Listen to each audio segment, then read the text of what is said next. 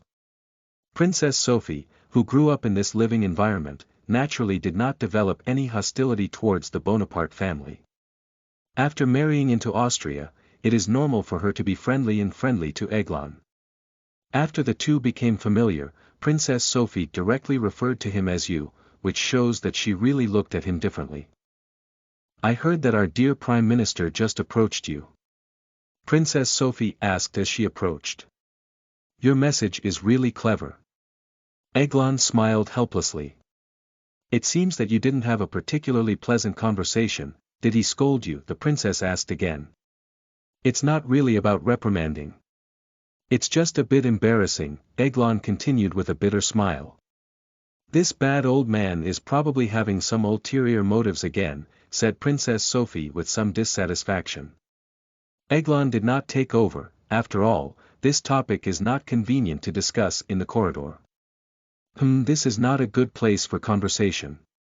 Princess Sophie glanced sideways and raised her eyebrows. Her eyes flickered, revealing a hint of charm in her wit. "Come with me."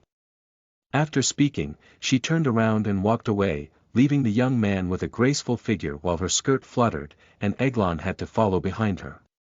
The two of them walked out of the grand palace and then down the steps to the fountain at the entrance.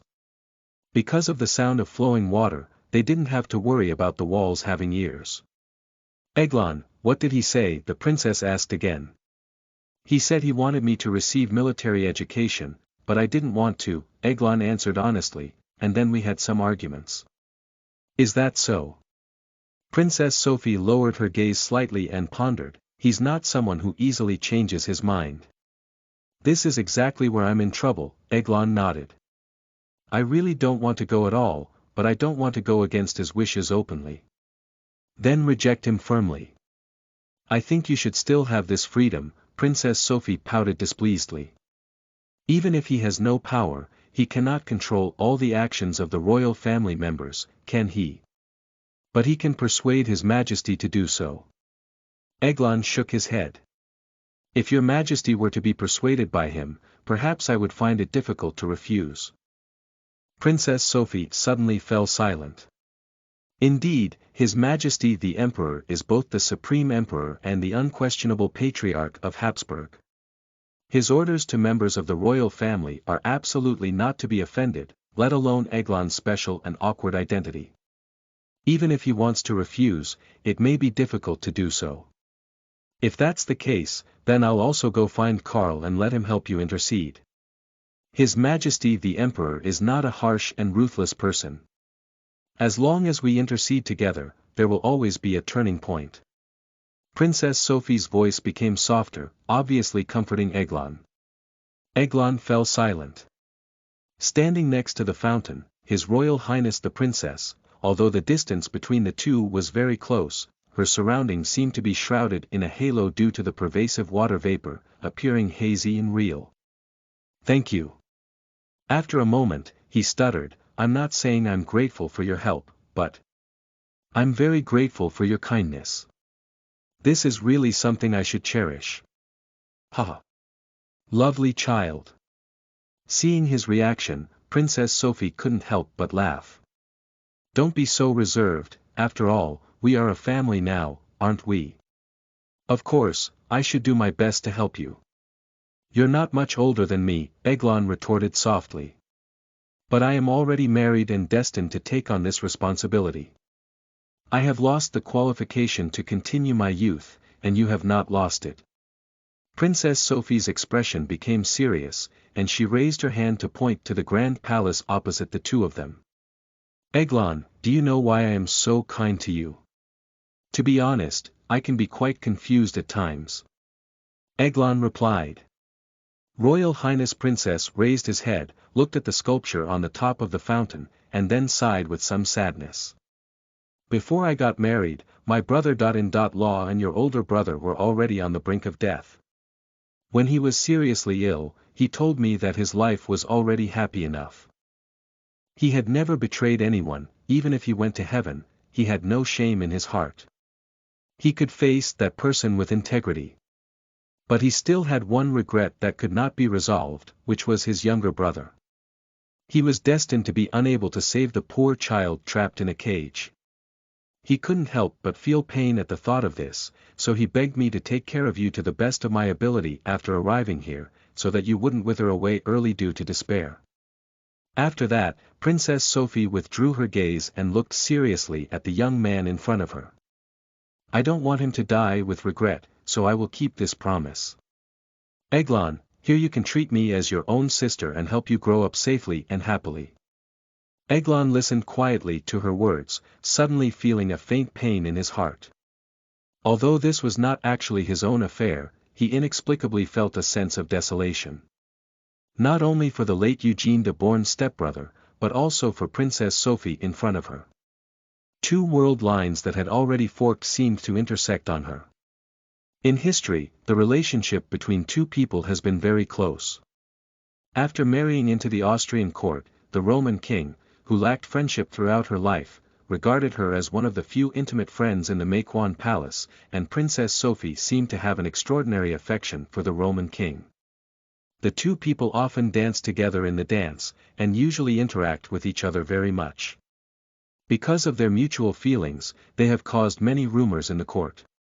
Some people even suspect that Maximilian, the youngest son of the Royal Highness Princess, is the illegitimate son of the Roman king.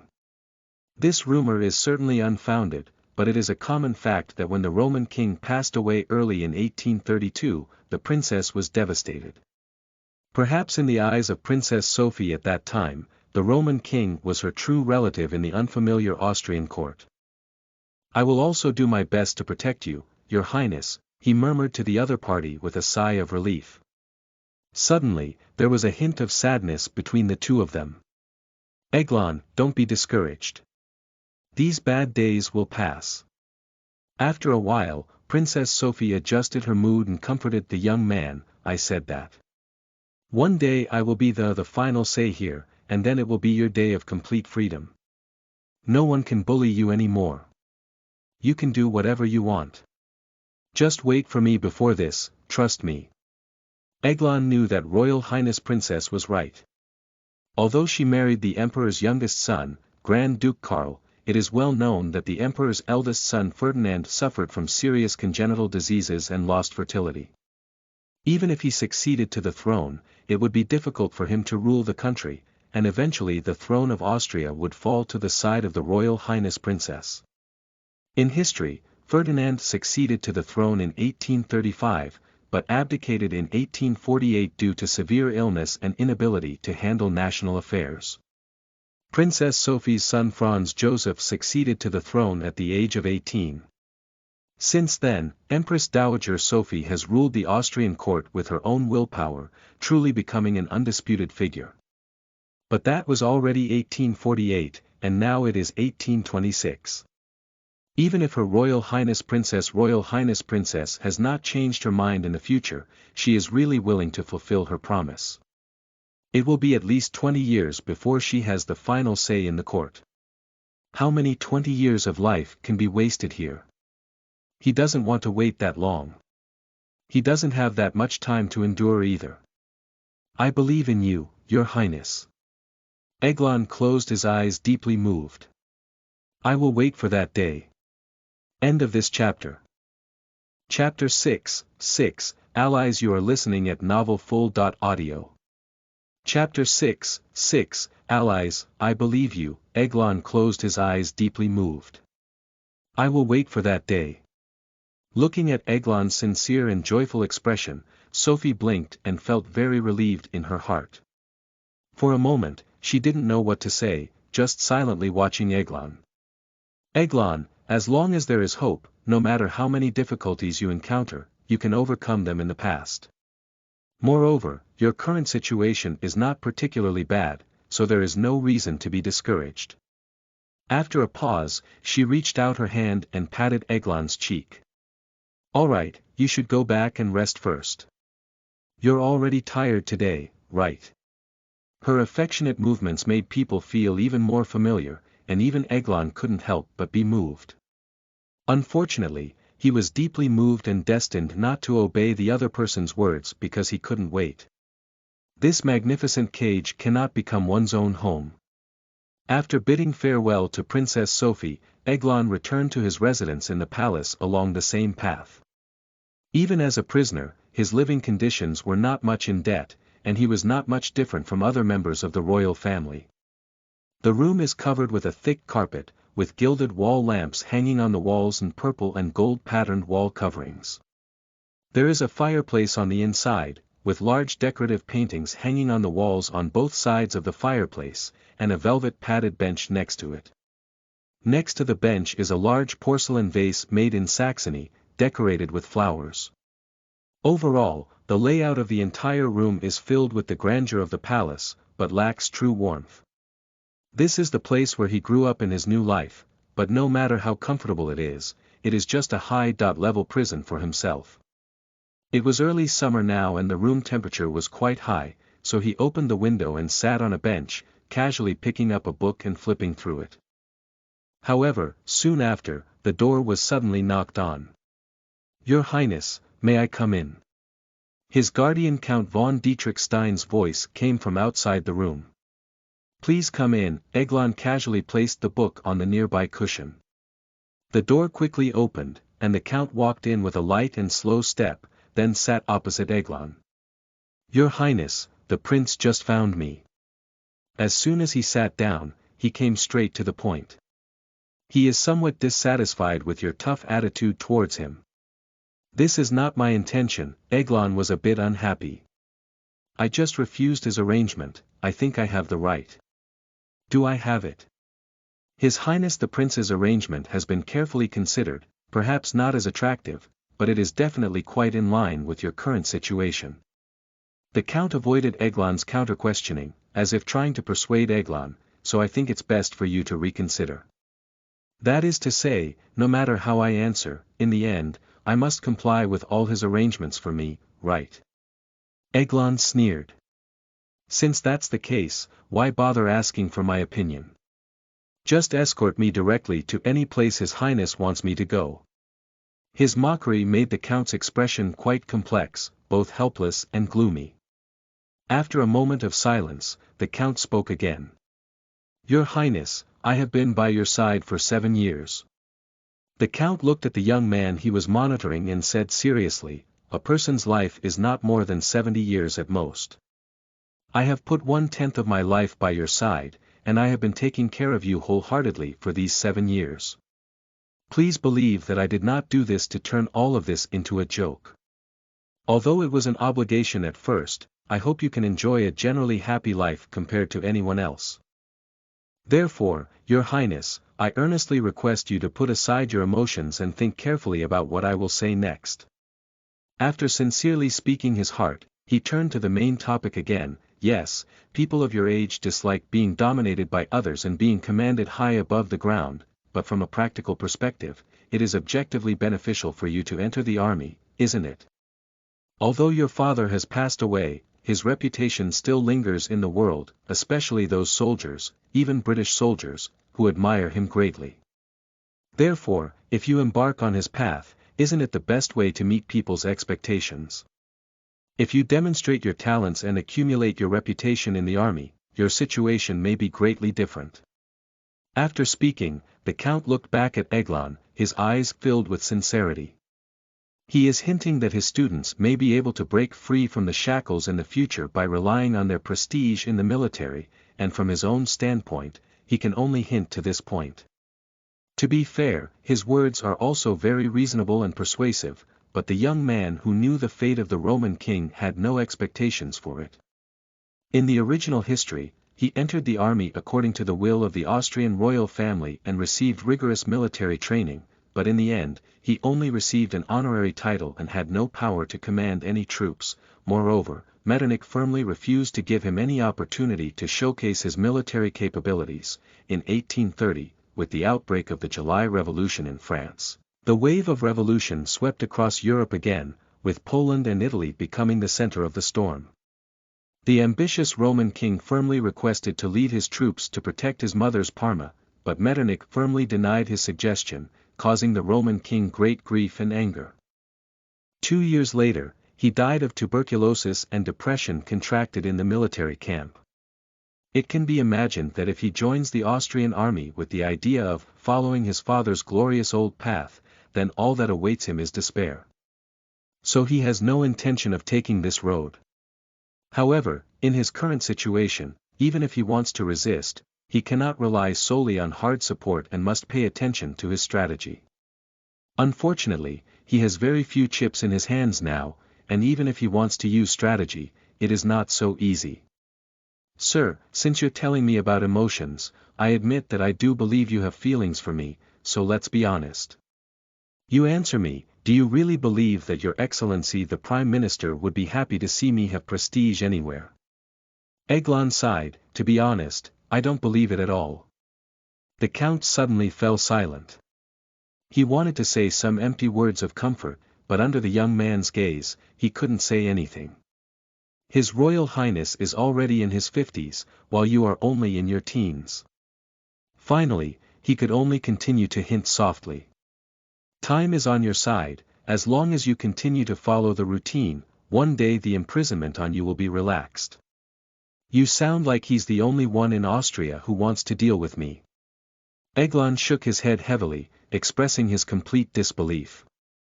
Although I have a title, does anyone really think I'm Austrian? Yes, I'm Duke Leicester, but that haunted place is in Bohemia. I may not be able to go once in my life.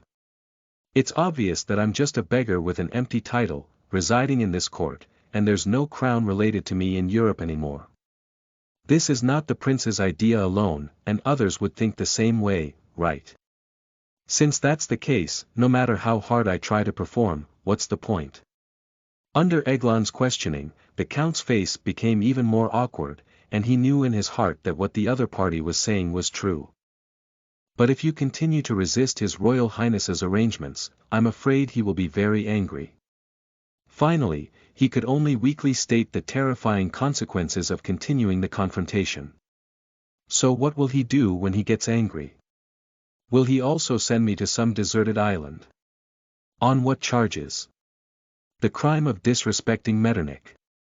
Eglon was not frightened, but instead sneered and asked a series of questions. I don't remember anyone saying I'm a criminal, right? Of course he wouldn't do this.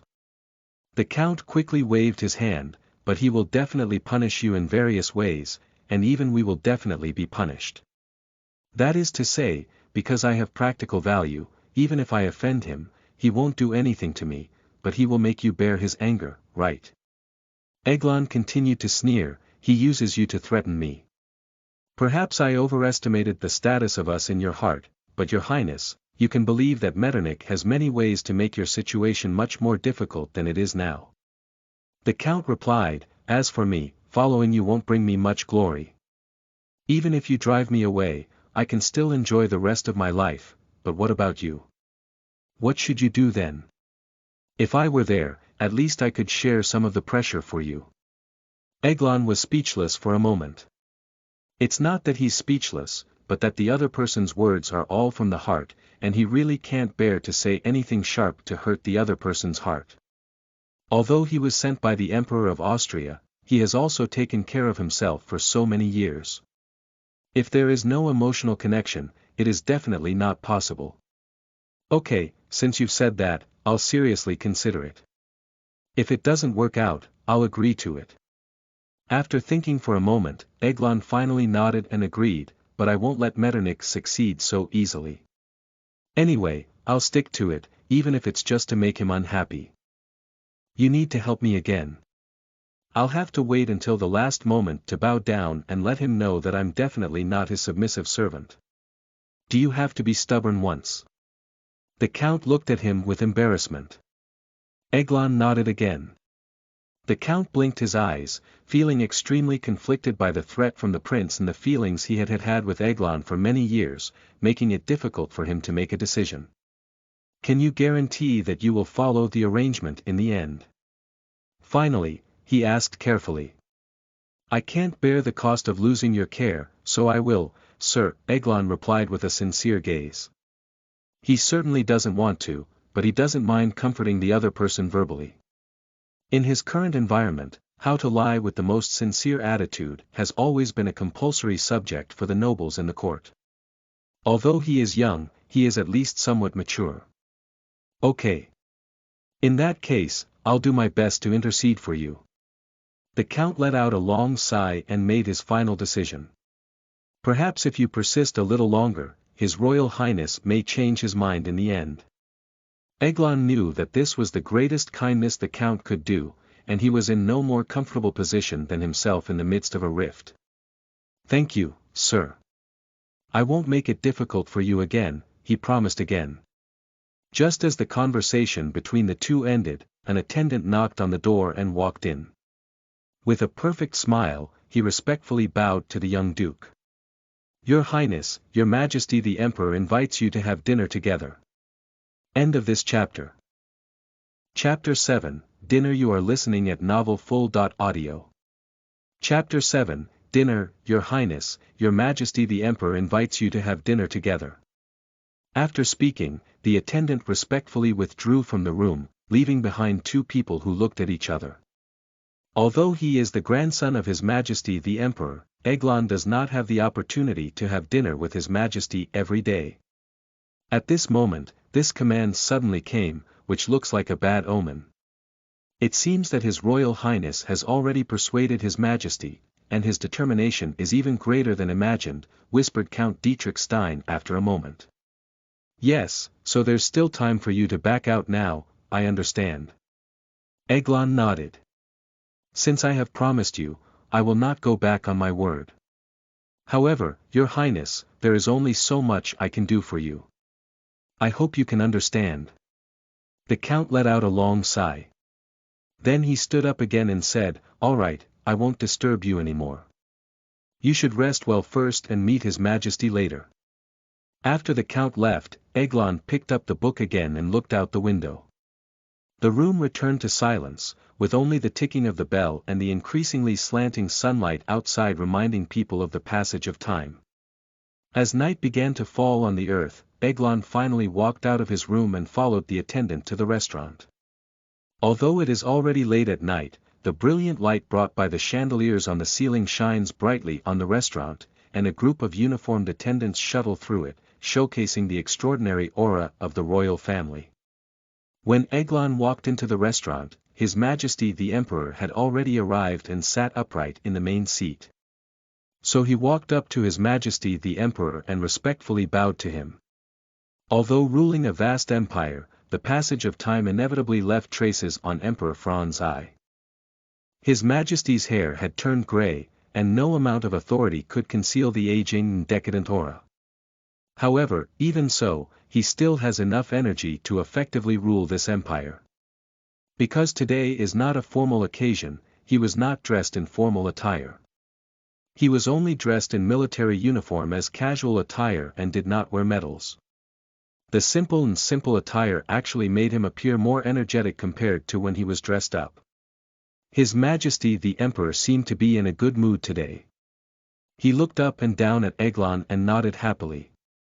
Franz, every time I see you, I wonder if you could be more handsome, but I'm never disappointed. The sudden praise left Eglon at a loss. He didn't quite understand what the Emperor meant, but he must first express his gratitude. Thank you for your praise. I will also work hard not to disappoint you in the future. Please sit down. It's really delightful to have a young man by your side during dinner, His Majesty the Emperor smiled. Eglon obeyed His Majesty's will and found a seat to sit down. This is a long dining table, with His Majesty the Emperor sitting in the main seat and the Empress sitting across from him. Eglon is next to His Majesty the Emperor, and across from him are the second prince, Archduke Karl, and Princess Sophie and his wife. Crown Prince Ferdinand, due to his poor health and frequent seizures, has not been married and has not participated in His Majesty's dinner. He eats alone in his own bedroom. After he sat down, Princess Sophie looked at him and smiled and blinked her eyes. Good evening, Franz. Good evening, Your Highness. Eglon also greeted her. The two of them looked at each other with a smile, then stopped looking away. As His Majesty the Emperor began to dine, dinner also officially began. Because tonight is not a grand court banquet, but a gathering among members of the royal family, the food is not considered luxurious. The cold dish is white sausage, supplemented by mushroom cream soup, and the main course is chopped beef loin, paired with a sauce made from cod and caper flower buds. There are also many small desserts next to it. During meals, it is the closest time of the day for the members of the royal family, and it is usually the least time they need to put on airs, so they talk to each other a lot more. Even the Emperor, who has always been so serious that he is difficult to approach, appears approachable. Franz. After taking a few bites, His Majesty the Emperor looked at the young man. I heard you rejected Metternich's proposal. Can you tell me your reasons? I don't know how His Highness the Prince conveyed my words to you, but I have already told him the specific reason. It's simple, I don't want to become a soldier, Your Majesty. Eglon replied calmly, this is purely a matter of interest, and I'm not intentionally opposing him. But in life, not everything will be satisfactory, even as an emperor. His Majesty spread out his hand. No, I should say that as an emperor, it is even more so. His Majesty the Emperor's tone was very kind, just like an ordinary grandfather educating his grandson. But within this kindness lies an unquestionable authority, at least in this court, no one can defy its will. Eglon took a deep breath and slowly calmed down his suddenly accelerating heartbeat. Your Majesty, this is not just my occasional capriciousness. I made this decision after careful consideration. Although it may seem ridiculous at my age, please listen to my reasons. Oh. His Majesty the Emperor was very interested, so he nodded. Let's go ahead. My father is a person who has brought countless nightmares to the European continent. Due to his momentary greed, countless young people from Lisbon to Moscow have died in foreign lands and will never see their families who miss him. Even today, I can still feel this pain. Eglon continued with a deep and guilty tone, because I know the nightmares he caused, I feel like I can't stare at those guns that create ghosts. I don't want to trade my reputation for blood like him, and those shiny uniforms cannot move me. I just want to be an ordinary person, living in seclusion. Here, live quietly and pray for those brave warriors who died in vain. Because he had rehearsed many times in his heart, his words were so heartfelt that he almost believed them himself. However, he never thought that way. He was already tired of this reclusive life and only wanted to regain his freedom. In order to achieve this goal, he didn't mind burning the whole world. Under his infection, the people at the dining table quieted down. His Majesty the Emperor was stunned as he listened to Eglon's confession, and for a moment he was somewhat persuaded. Metternich's words and his grandson's words were lingering in his mind, and he weighed them and felt that they made sense. Look, we have raised Franz into a monk. This compassion is really touching. After a moment, he awkwardly smiled, easing the atmosphere at the dining table.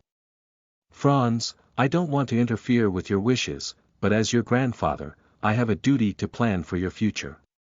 Your Majesty.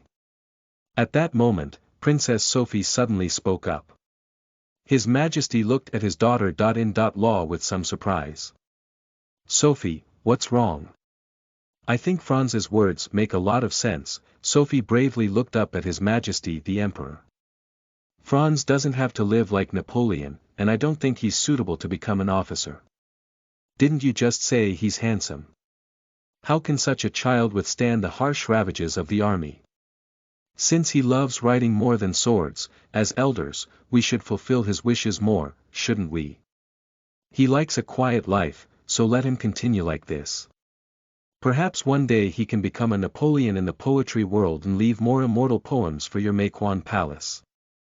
That's not true. Is it good? Eglon didn't expect that Princess Sophie, who had just said she wanted to help him, would actually make it happen so quickly. Speaking some kind words of comfort in private and facing the pressure of arguing with the emperor in person are completely different. From this perspective, she really takes care of herself. Sophie, you Bavarians have always loved poetry and music more than guns.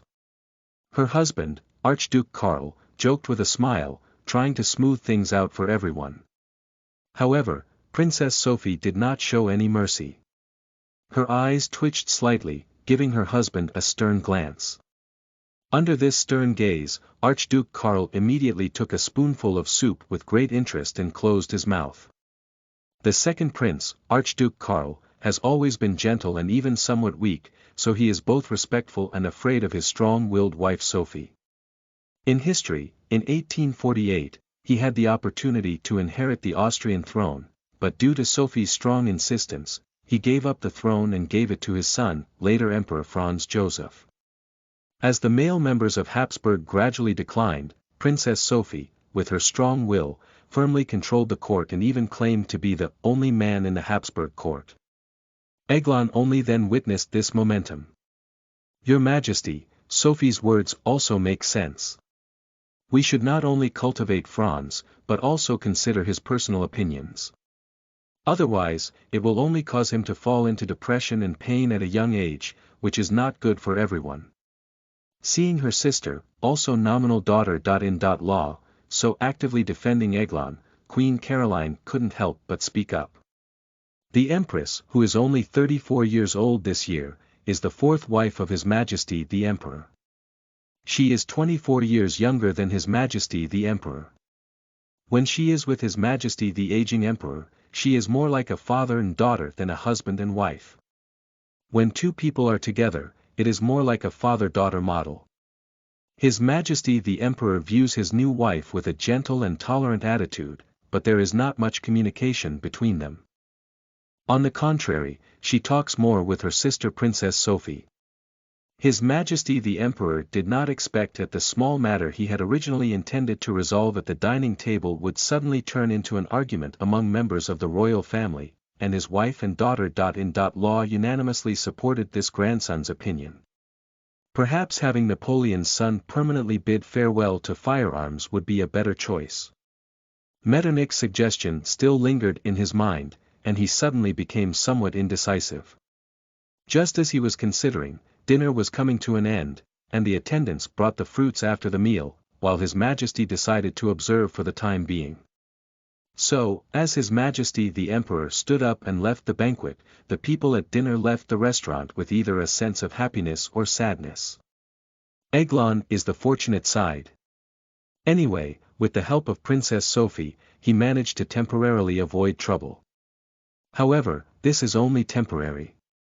If you don't get rid of this life of relying on others for help soon, you will still be manipulated by others at will, and you can't escape today or tomorrow. Eglon, he suddenly heard the greeting in his ear and turned to see Princess Sophie next to him. She changed her name after leaving the restaurant. Anyway, her gentle smile always makes people feel relaxed. Eglon, are you free tomorrow? If you're free, let's go hunting outside together to relax. Obviously, she wants to relieve her psychological pressure. Just a moment ago, she was still trying her best to defend herself in front of His Majesty the Emperor. Under the influence of her smile, Eglon unconsciously straightened his waist. As long as it's your call, of course I'm free. End of this chapter. Chapter 8, Falling from a Horse. You are listening at novelfull.audio. Chapter 8, Falling from a Horse. Princess Sophie's warm invitation, of course Eglon would not want to miss it. The next morning, he got up early, moved his body, and followed the princess's attendants to the fountain. Good morning, Eglon. Princess Sophie, who was already dressed and ready to go, greeted him with a smile on her face. Are you ready? Unlike her usual appearance in a long dress, she is wearing a hunting suit today. Her tight clothing and horse pants made her figure more prominent and graceful, and her long gray hair was also coiled behind her head, making her look full of vitality. I'm ready, Eglon replied. Well, let's go while it's not too hot. Her Highness Royal Highness Princess waved excitedly. Today is a beautiful and sunny day, and the weather is very suitable for going out for a long trip. However, it is already early summer now, and the temperature will rise at noon, making it unsuitable for intense exercise. Therefore, if you want to hunt, it is best to do so in the morning. So the two of them stopped talking and walked into the garden together. There, the attendants brought horses, and then they rode through the zoo and botanical garden of the Metternich Palace, all the way west into the vast forest on the outskirts of Vienna. The two rode side by side, while the attendants of Royal Highness Princess followed behind. Under the shade of many trees, the bright sun gradually became darker and darker, and Eglon only felt relaxed and happy while breathing fresh and cool air. Eglon. In the silence, Princess Sophie spoke softly. Are what you said in front of us last night true? Eglon's heart suddenly tightened. He didn't know if Sophie was speaking on behalf of herself or someone else. When you were speaking, I kept looking into your eyes. Sophie continued speaking before he could answer. To be honest, your words were full of emotions and emotions. I should have believed them in theory. But when I saw your eyes, I felt your heart burning with flames. Eglon, you speak insincerely, right? We have known each other for some time now, although you always deliberately hide your emotions, but I don't know why. I just feel that you speak insincerely, those words are all deceitful scenes. Eglon, did I blame you? Eglon remained silent without answering. Don't worry, these words are just private conversations between us. I will never bring them up to the second person again, even to Karl. Sophie turned her head and looked at the young man with a smile on her face. I just wanted to confirm if I was wrong about you, and there was no intention of interrogating you. If you're not willing, you don't want to answer. Since this point has already been mentioned, it doesn't make much sense for him to continue explaining. For no reason, it will only cast a shadow on the trust between the two people. As for silence, it doesn't make any sense, it actually shows that one is afraid. That's right, I'm lying. Therefore, he simply admitted. I have no intention of becoming any writer or traveler at all, these are just words to deceive them. Well, it seems that you are quite honest with me. My kindness has not been in vain, Princess Sophie smiled and then asked further. If that's the case, why refuse His Royal Highness' arrangement again? Although it may not be well-intentioned, objectively it does help you, right? I know it's impossible to answer a question like, if I submit to my future fate. Eglon lowered his head and looked at the trembling mane on his mount. I don't actually oppose joining the army in a while, but I can't bear to be by your side now. If I go now, I will definitely miss many opportunities to see you in the future, so I would rather wait for a while longer. Have you learned the deceitful words of promiscuous children at a young age?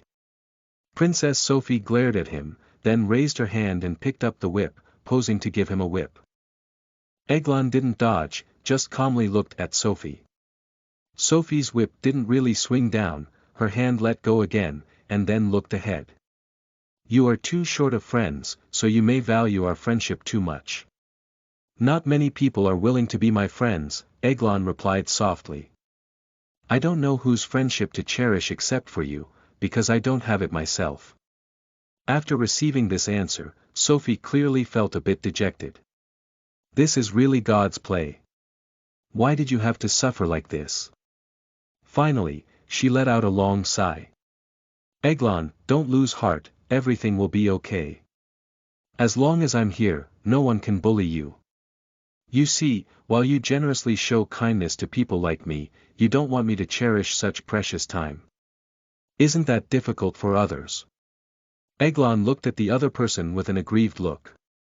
If you want me to change my mind, it's better not to treat me like a sister, just like everyone else. Haha. Sophie couldn't help but laugh. I didn't expect you to be so eloquent. Alright, let's not talk about these unpleasant things anymore. Let's focus on hunting. After speaking, she picked up her hunting rifle and aimed it at the quails flying in the forest. Bang! With a loud bang, smoke filled the air between the two people, but unfortunately, the princess's marksmanship was not very good and she did not hit. The sound of gunshots woke up the forest, and various birds in the forest jumped up one after another. Eglon also raised his shotgun and aimed at the startled birds flying around in the distance. Due to the lush trees in the forest and the dim lighting, the shooting range was not good, and he could only do his best. Hit! Sophie let out a cheer, as if she had hit her target. As she spoke, she manipulated the horse to run towards the direction where the prey fell, and Eglon naturally followed behind, while reloading the shotgun with bullets.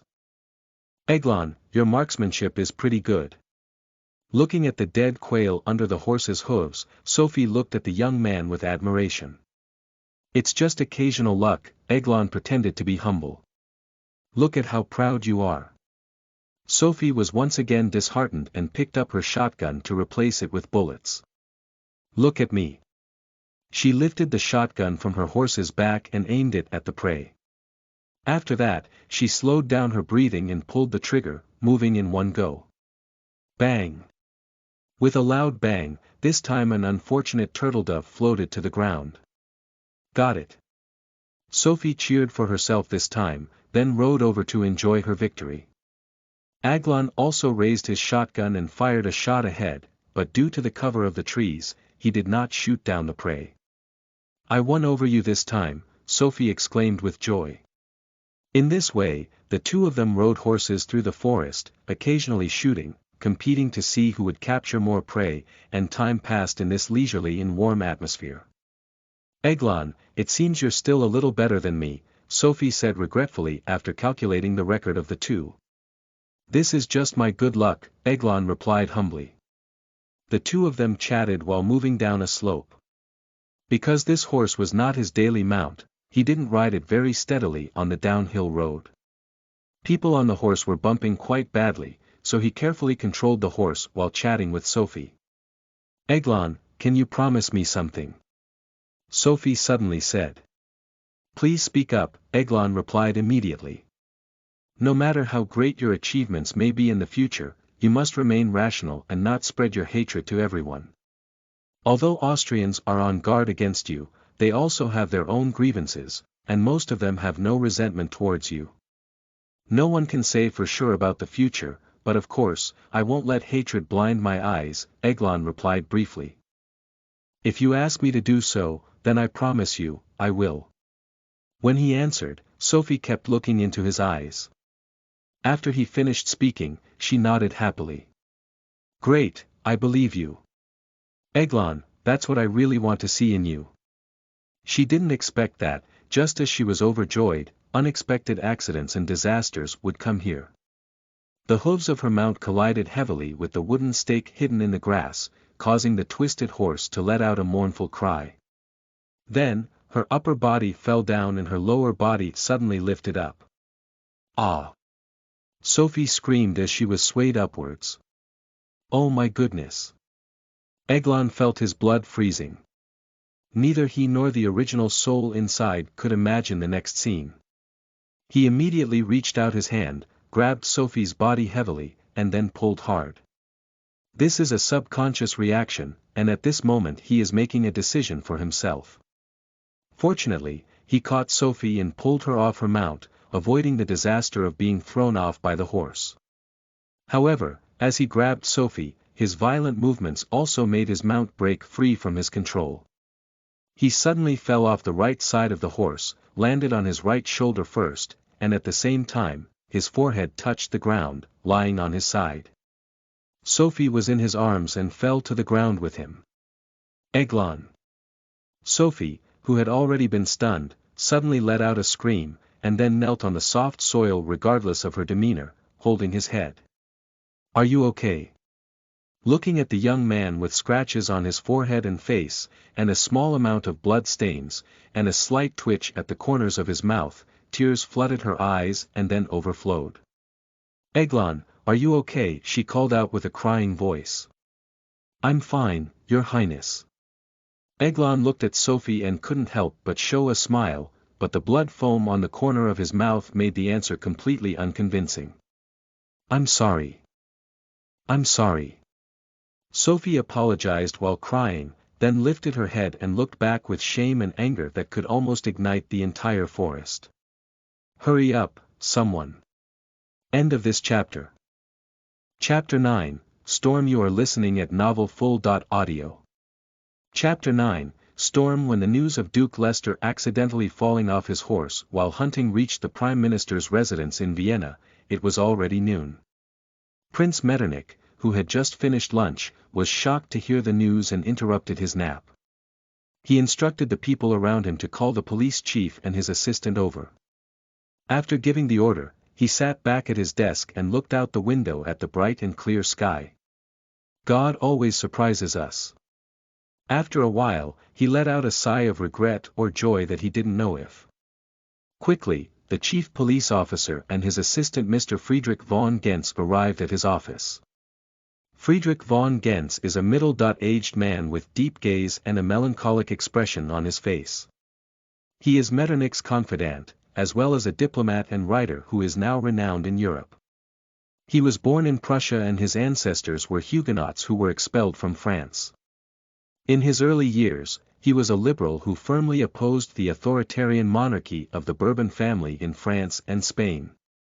However, after the Great Revolution, like the British philosopher Burke, he rose up firmly against France and the Revolution. In his view, the most beautiful order in the world is not new, but old. It is an ancient feudal system in which each class has its own place, and each class operates this society according to its own rights.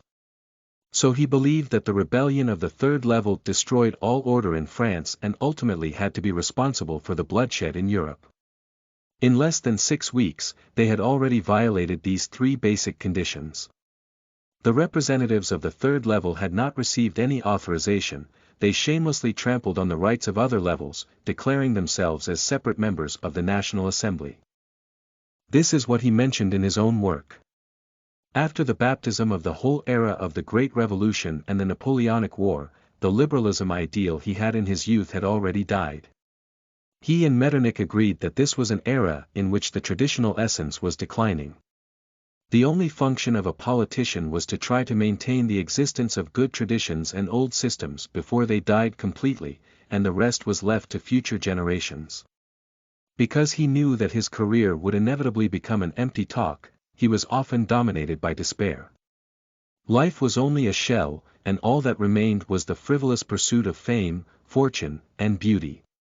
Nevertheless, he remained an excellent diplomat, and since 1812, Jens has maintained close contact with all major events on the European continent. He was Metternich's closest assistant, close friend, and advisor, and the two worked very happily together until his death. After both of them arrived at the office, the Prime Minister came straight to the point. I just received a message that Duke Leicester fell off his horse while hunting on the outskirts of Metternich Palace, and his life or death is currently unknown. Both of them were somewhat shocked, but they quickly regained their composure.